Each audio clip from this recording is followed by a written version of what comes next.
Le quiero preguntar, yo soy juez familiar oral aquí en Monterrey. ¿Me escucha? Sí, y le quiero preguntar si los juzgados en España tienen adscritos psicólogos forenses en cada uno de ellos, o bien si hay una unidad como de psicología como ahora la tenemos nosotros. Esto porque me queda un poco de duda sobre lo que usted estaba informando. También, ¿qué tan importante es que nada más sea un perito forense en psicología el que en un caso, en un expediente, haga el dictamen de los menores? Porque sucede con nosotros aquí en la oralidad que el juez nombra el perito cuando las partes lo presentan este tipo de pruebas, pero resulta que ya que el perito realiza su dictamen, los menores, las partes pueden señalar otro perito, tal como usted lo estaba manifestando. Entonces resulta que son 3 peritos los que en ocasiones realizan la prueba y obvio, 2 de ellos están en la misma sintonía y uno no. Pero a mí lo que me preocupa es realmente el estrés al que se puede exponer a los menores. ¿Cuánto tiempo debemos dejar pasar para que sean analizados por cada uno de los peritos? Porque nuestra legislación así lo establece en cuanto que las partes pueden nombrar otro perito, pero también es conveniente al mismo tiempo. Me queda claro lo que usted dijo al respecto, que debería de ser uno, pero ¿cuál es su opinión como profesional en psicología? Gracias. Bueno, con respecto a la primera pregunta, los psicólogos adscritos a los juzgados, no en todos los juzgados de España hay equipo psicosocial, que se llama allí. En los juzgados en las ciudades más grandes hay varios equipos psicosociales con psicólogos adscritos. Lo que sí hay en todos los juzgados, dependiendo de qué autonomía, es una lista de psicólogos forenses.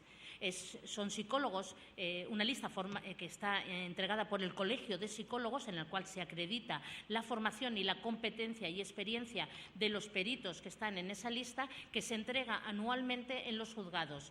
Anualmente, además, también bianualmente se hace una modificación de esa lista, en la cual los peritos que están en ella deben decidir si quieren seguir actuando como peritos para el Tribunal de Justicia y que tienen que aportar la formación que han tenido en esos 2 años. Se les exige un mínimo entre 40 o 60 horas mínimo de formación bianual.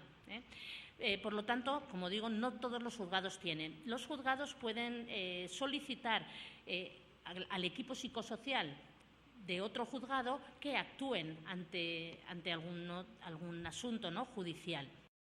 Pero generalmente lo que sucede, y lo enlazo un poco con el siguiente, lo que suele suceder es que a lo mejor una de las partes puede llevar un perito y está en su derecho de llevarlo. Otra de las partes, otro perito, también está en su derecho. Y al final el juez puede decidir que sea un psicólogo adscrito el que realice la pericial. Por lo tanto, volvemos que hay ya 3 peritos que han podido intervenir.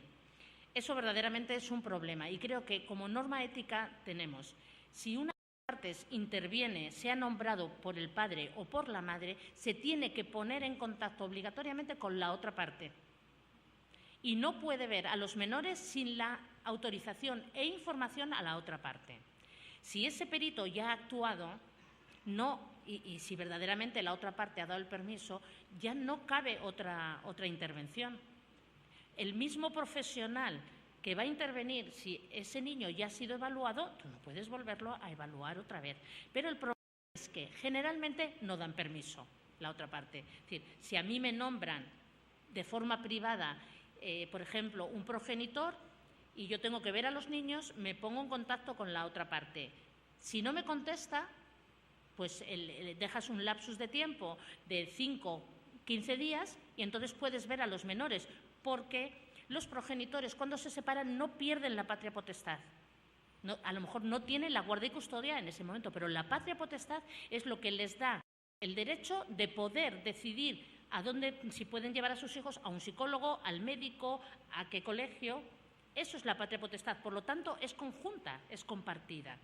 Y si una de las partes no se pone de acuerdo, yo puedo actuar.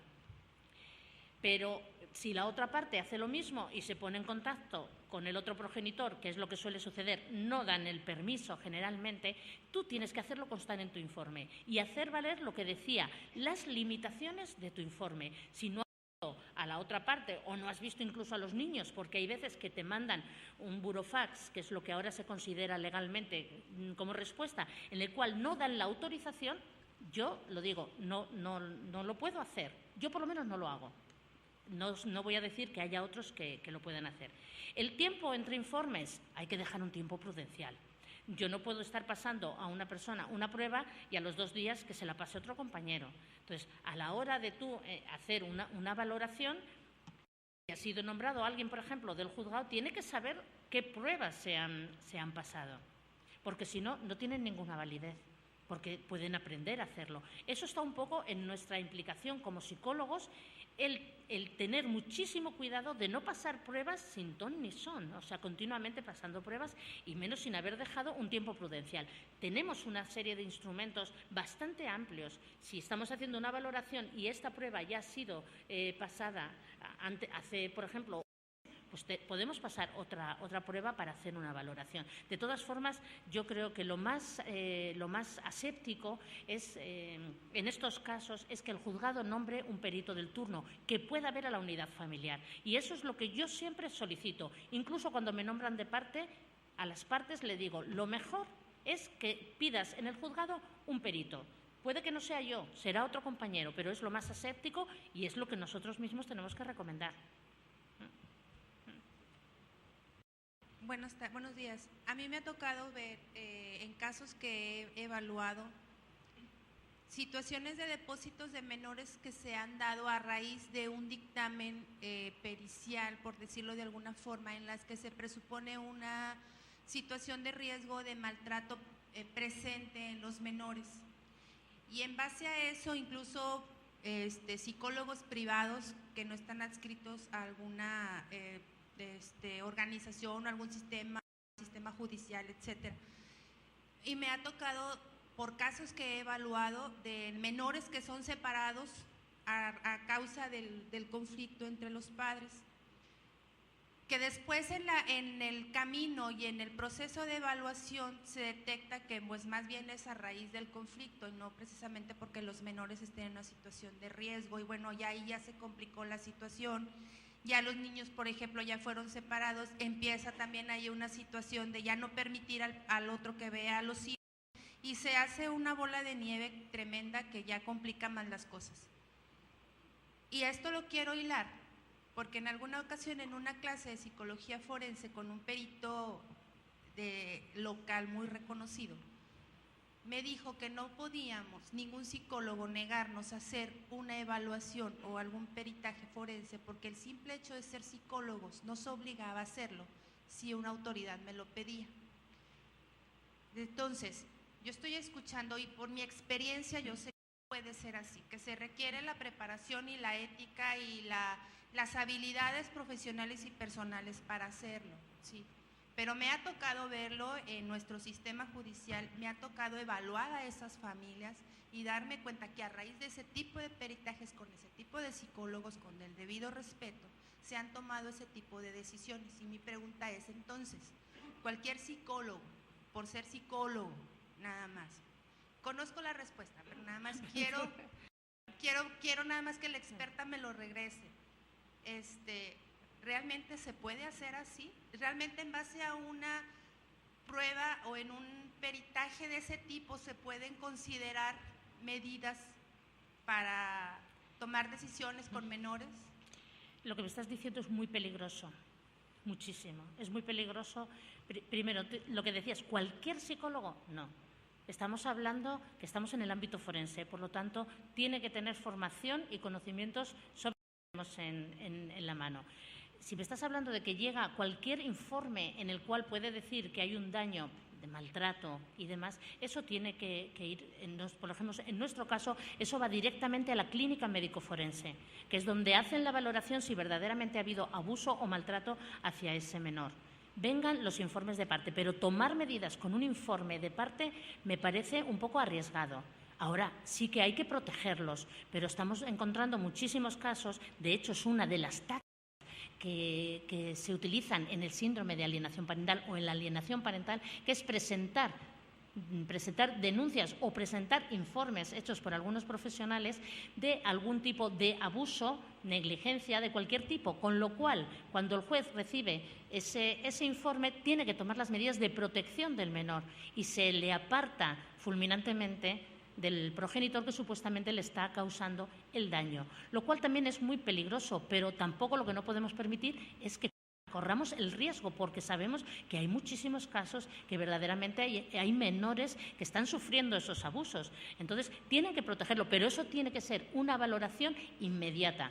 Nosotros en España, cuando sucede eso, la clínica médico-forense se encarga inmediatamente de hacer la valoración para que no pase demasiado tiempo, pero sí se les protege inmediatamente. Hay que hacerlo.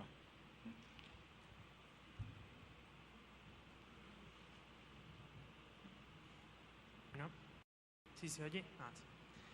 Yo quisiera preguntar, desconozco realmente… No escucho. Yo quisiera preguntar… Buenas tardes. Yo quisiera preguntar realmente, porque bueno, estamos hablando de peritos y de una… En un sentido que tiene que existir una preparación. Pero ¿qué pasa cuando estos menores llevan un tratamiento psicoterapéutico, ya llevan escuchado esta parte? ¿O qué papel juega jurídicamente dentro de un proceso judicial el hecho de que los menores ya estén bajo tratamiento? Mira, generalmente y frecuentemente nos encontramos con que cuando en estos asuntos de familia los menores ya han sido llevados a algún tipo de terapeuta para que les ayude en el proceso de separación, porque el niño ha empezado a hacer esto, ha empezado a hacer lo otro. Entonces eso nos lo encontramos frecuentemente. Incluso a veces aparecen los informes de estos terapeutas que dicen me han solicitado esta intervención, pero tenemos que tener muy claro que verdaderamente cuál ha sido el motivo de esa intervención.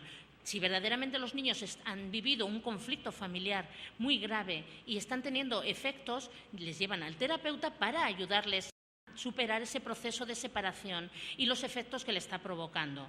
En otras muchas ocasiones lo único que quieren es un informe que poder aportar al proceso judicial. Por lo tanto, ahí es lo que tienes que diferenciar. Si a mí me llega un informe del juzgado en el cual ya hay otros profesionales que han intervenido, me tengo que poner en contacto con ellos para que me informen cómo ha sido esa intervención y cómo ha sido el proceso, cómo se le han solicitado.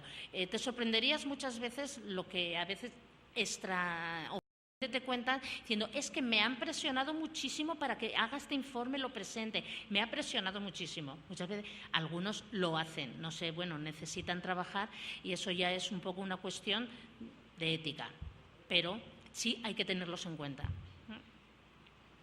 Hola, buenos días. Acá estoy, enfrente. Ah, vale. Hola, buenos días, bienvenida a México. Gracias.